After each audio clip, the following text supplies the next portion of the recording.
ధర్మాదర్థః ప్రభవతి ధర్మాత్ ప్రభవతే సుఖం ధర్మేణ లభతే సర్వం ధర్మసారమిదం జగత్.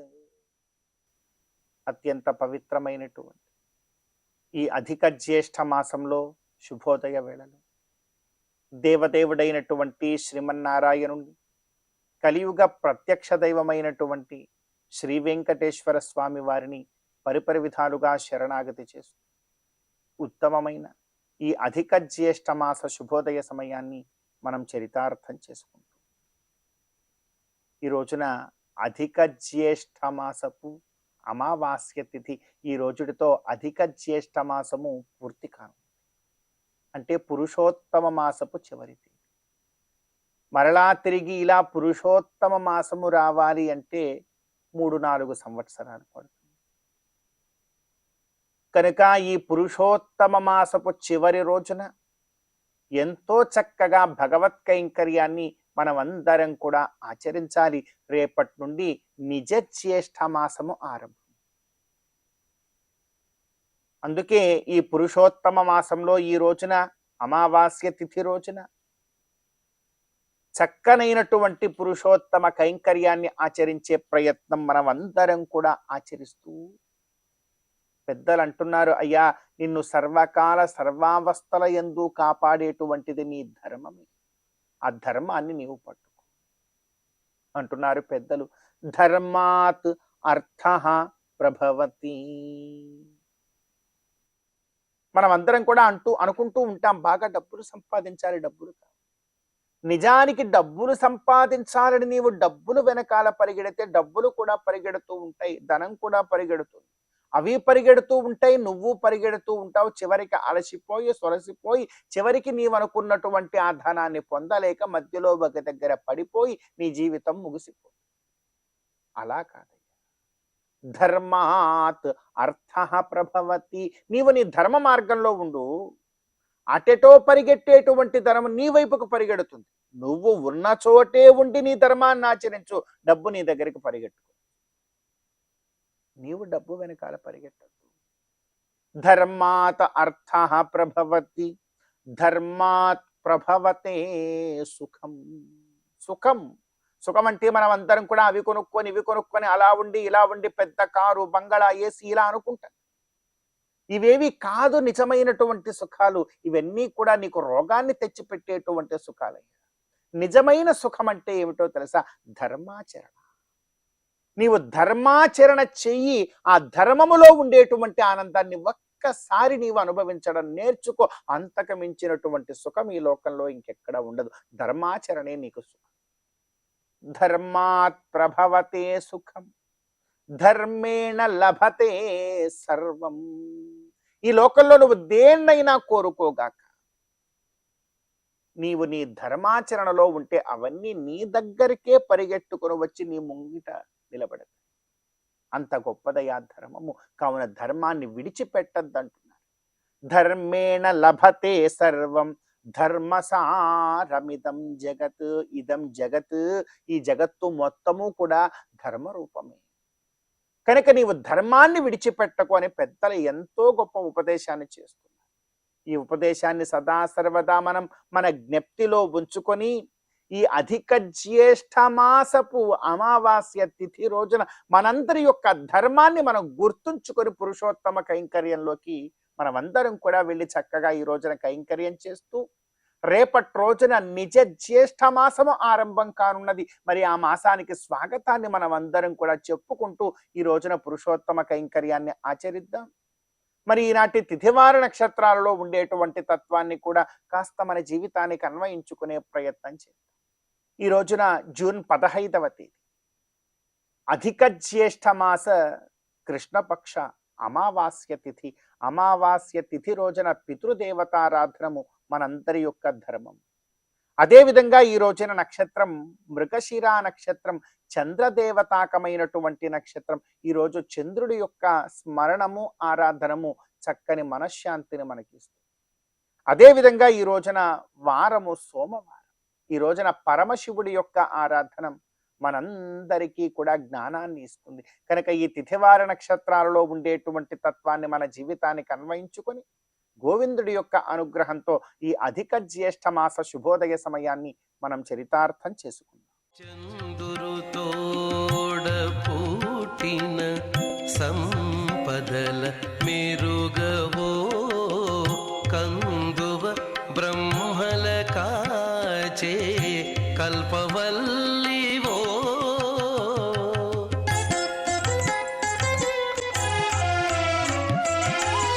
అందిన గోవిందునికి అండనే తోడు నీడై ఉందానవు మా ఇంటనే ఉండవమ్మా అమ్మా జయలక్ష్మి వరలక్ష్మి సంగ్రామ వీరలక్ష్మి ప్రియురాలవై హరికి బెరసితివమ్మా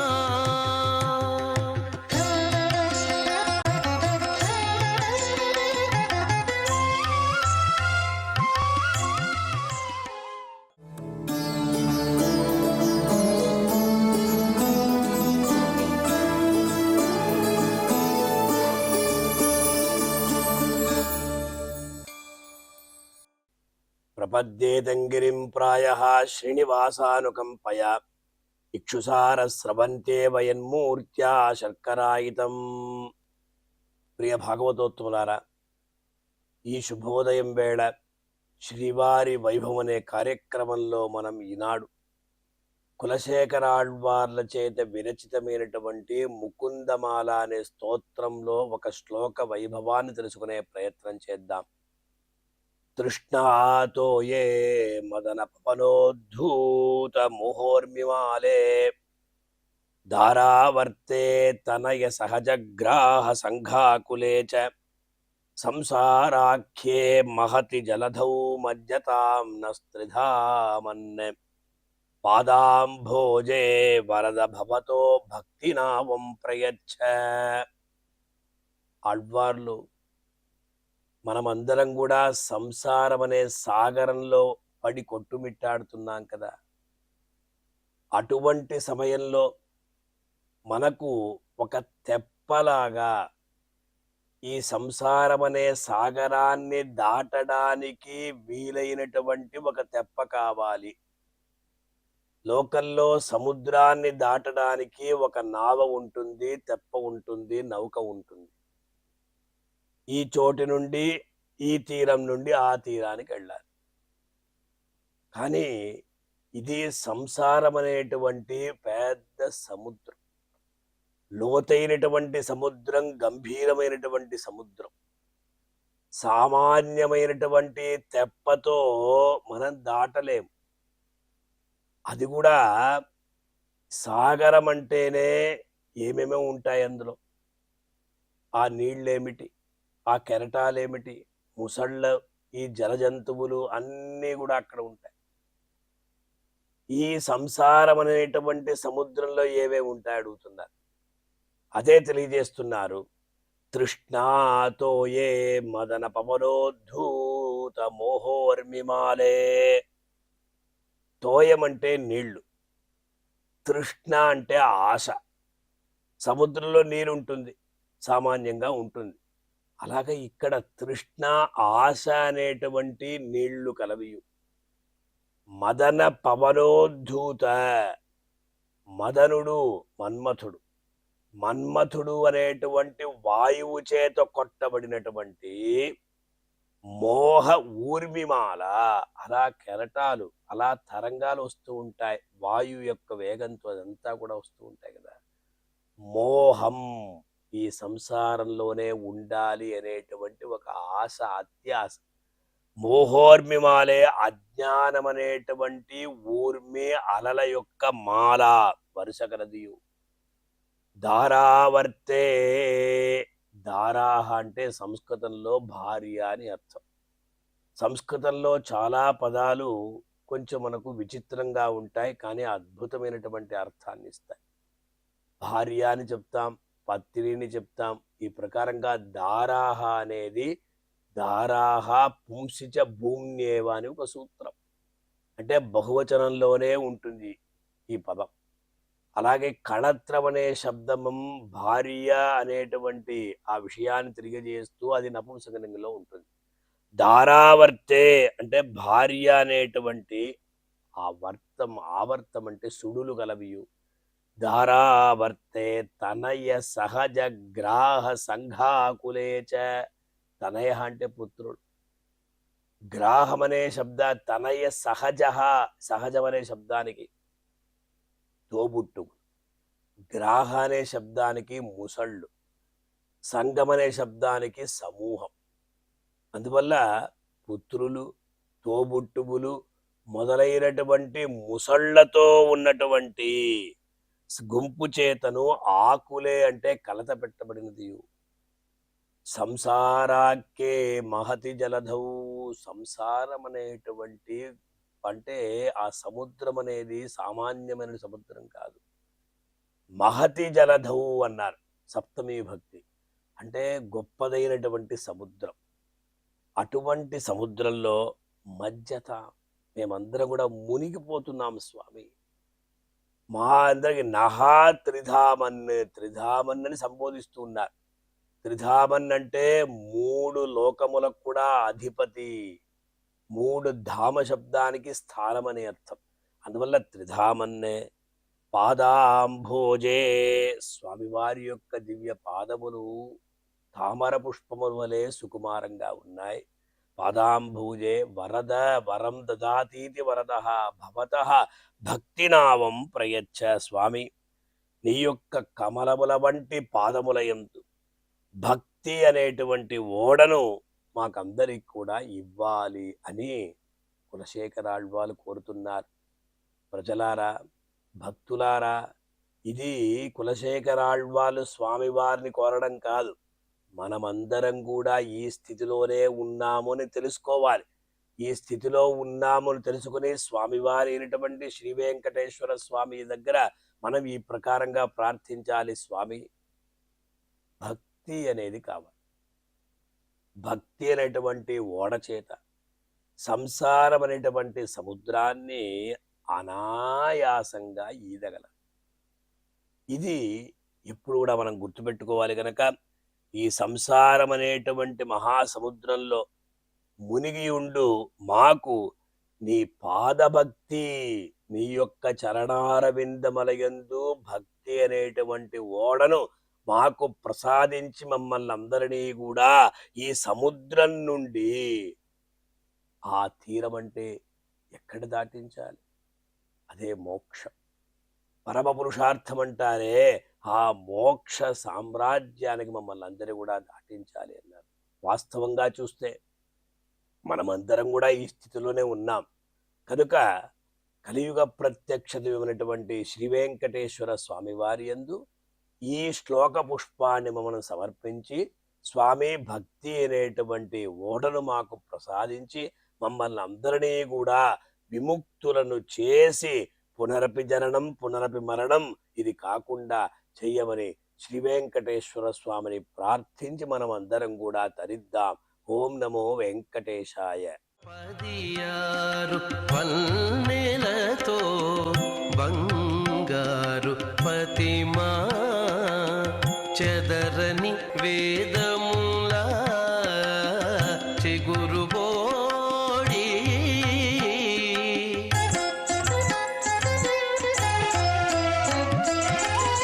ఎదుట శ్రీ వెంకటేశు నిల్లాలవై నీవు నిధుల నిలిచే తల్లి నీవారమౌమా అమ్మా జయలక్ష్మి వరలక్ష్మి సంగ్రామ వీరలక్ష్మి ప్రియురాలవై హరి పైకి వెరసితివమ్మా అమ్మా జయలక్ష్మి వరలక్ష్మి సంగ్రామ వీరలక్ష్మి వరలక్ష్మి జయలక్ష్మి.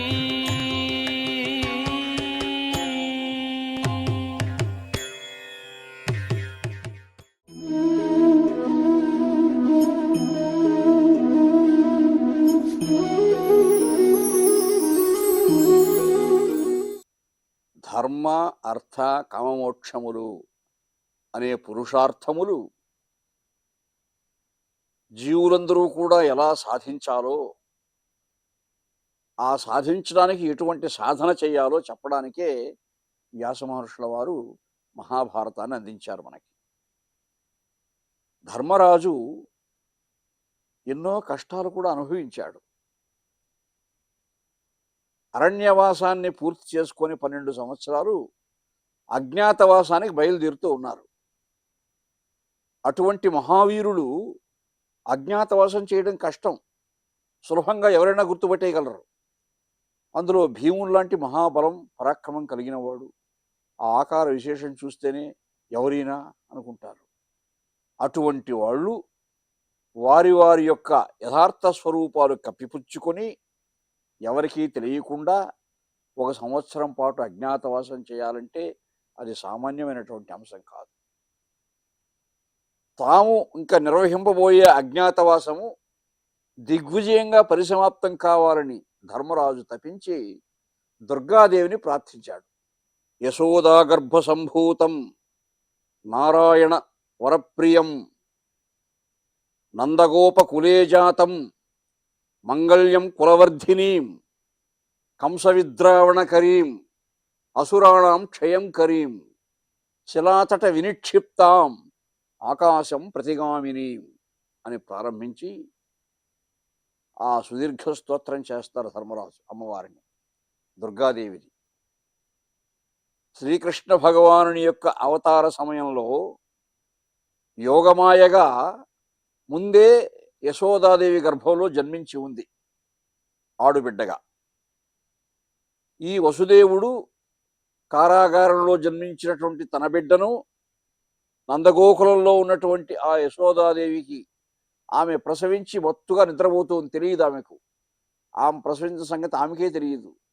అటువంటి దశలో తన కుమారుణ్ణి ఆమె ప్రక్కలో పరుండబెట్టి ఆ ఆడుబిడ్డను తీసుకొచ్చేశాడు.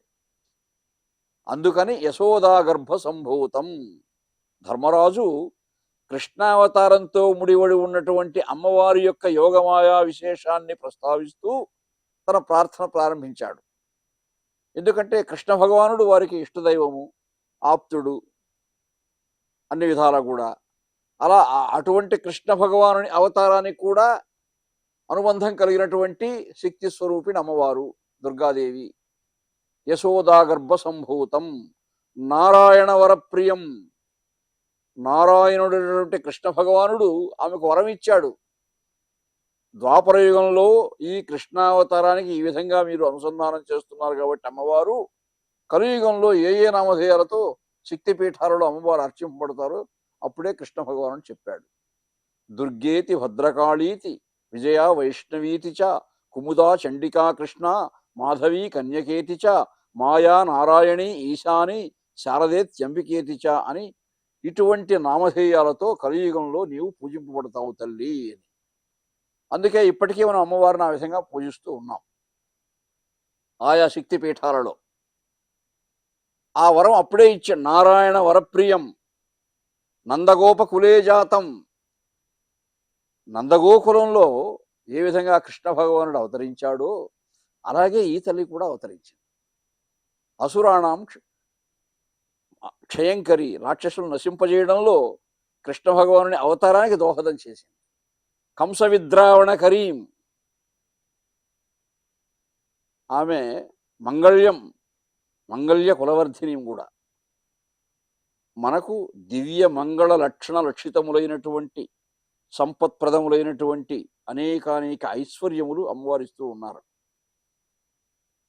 ఆ యోగమాయాదేవి అని ధర్మరాజు ప్రార్థన చేశాడు. కంస విద్రావణ కరీం, కంస సంహారంలో కూడా కెవ్వున అరిచింది ఆడుబిడ్డ. అంతా వెళ్ళి చెప్పారు కంస మహారాజు గారికి. కంసుడు భయంకర ఖడ్గం ధరించి వచ్చాడు. ఆడబిడ్డ అయితే మాత్రం ఏమి, అష్టమ గర్భం మృత్యు కారణం అని చెప్పారు కదా అని వాడు క్రూరంగా చంపుతాడు ఆ చిన్నపిల్లల్ని. అలా కారాగారం బయటొచ్చి ఆకాశంలో బిడ్డను పైకి విసిరి ఖడ్గాన్ని అడ్డంగా పెట్టాడు. ఆ బిడ్డ ముక్కలు ముక్కలై కింద బండపై పడిపోతుంది. ఆ బండపై పడి ఇంకా ముక్కలైపోతుంది. కానీ ఈ దుర్గాదేవి అవతారం తెలియక ఆ మూర్ఖుడు అలా బిడ్డను పైకి విసిరాడు. ఆకాశం ప్రతిగామిని, ఆకాశంలోనే వికటాట్టహాసం చేసింది ఆ తల్లి. తెంపరివై పొరింపురిని దేవకి బిడ్డల చిన్ని కుర్రలను చంపితివి, అంతరైన ఉపశాంతి వహింపగా రాళ్ళ మీద నొప్పింపగా ఇస్సిరో ఇది వీరమే, నా సరసం జనించి నేను చంపెడి వీరుడు ఒక్క దశ సత్కృతి నొందుచు నుండి దుర్మతి అని హెచ్చరించి అదృశ్యమైపోయింది. అలా కంస విద్రావణ కరీం, కంసుని యొక్క సంహారానికి నాంది ప్రస్తావన పలికినటువంటి తల్లి ఆకాశం ప్రతిగామిని. అలా ఆకాశంలోనే వికటాట్టహాసం చేసి కంసుని హెచ్చరించింది ఆ తల్లి. అటువంటి తల్లిని ధర్మరాజు తన అజ్ఞాతవాసం పరిసమాప్తం కావడానికి, దిగ్విజయంగా పరిసమాప్తం కావడానికి అర్థించి సంకీర్తనం చేశాడు. ఈ విధంగా ఇలా సుదీర్ఘ స్తోత్రము. ధర్మరాజుకు ప్రత్యక్షమైంది అమ్మవారు. ప్రత్యక్షమై అనుగ్రహించింది.